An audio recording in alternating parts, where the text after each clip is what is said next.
बहुत समय पहले की बात है। मिथिला नगरी में एक महान और धर्मात्मा राजा राज करते थे, जिनका नाम राजा जनक, उनकी रानी का नाम रानी सुनयना।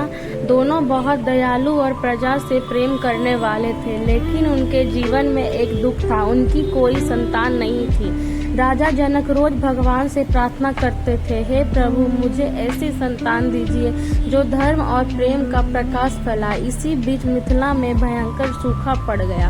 खेत सूख गए, नदियां सूखने लगी और लोग परेशान हो गए। राजा जनक अपनी प्रजा का दुख देखकर बहुत चिंतित हुए। तब महर्षि ने कहा, राजन, धरती माता को प्रसन्न करने के लिए यज्ञ कीजिए और स्वयं हल चलाइए। अगले दिन सुबह सुबह विशाल यज्ञ की तैयारी हुई। पूरा मिथिला वेद मंत्रों से गूंज उठा। राजा जनक ने सोने का हल हाथ में लिया और खेत में हल चलाना शुरू किया।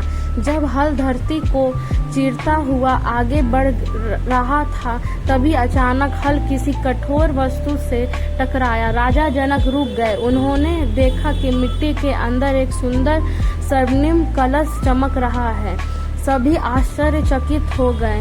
राजा जनक ने धीरे से उस कलश को बाहर निकाला। जैसे ही कलश खोला गया, उसमें एक दिव्य प्रकाश निकला। उस प्रकाश के बीच छोटी सी सुंदर बालिका मुस्कुरा रही थी। उस बालिका के चेहरे पर अद्भुत तेज था।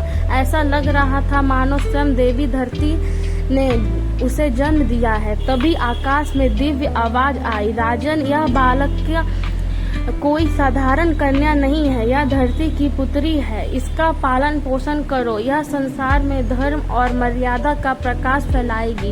राजा जनक की आंखों में खुशी के आंसू आ गए। उन्होंने उस बालिका को गोद में उठा लिया। रानी सुनयना भी दौड़ी हुई आई। जैसे ही उन्होंने बच्ची को देखा, उनका हृदय प्रेम से भर गया। राजा जनक बोले, यह बालिका हमें धरती माता का आशीर्वाद बनकर मिली है, क्योंकि वह बालिका खेत की सीता यानी हल की रेखा से प्रकट हुई थी, इसलिए उसका नाम रखा गया माता सीता। धीरे धीरे माता सीता बड़ी होने लगी।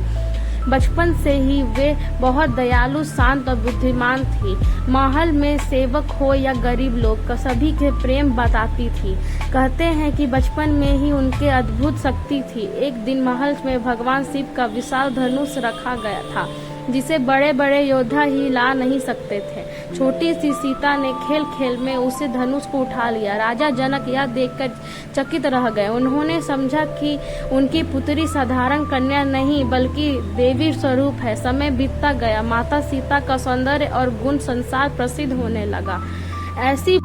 ऐसी पवित्र और आदर्श कन्या संसार में कभी नहीं हुई। बाद में उन्हें माता सीता का विवाह भगवान श्री राम से हुआ और दोनों ने मिलकर धर्म, प्रेम और मर्यादा की ऐसी मिसाल दी, जिसे आज भी पूरा संसार याद करता है। माता सीता हमें सिखाती है कि सच्चा प्रेम, त्याग, धैर्य और सम्मान ही जीवन का सबसे बड़ा धन है। और इसलिए आज भी जब लोग श्रद्धा से जय श्री राम कहते हैं, तो सबसे पहले माता सीता का नाम लिया जाता है। Thank you.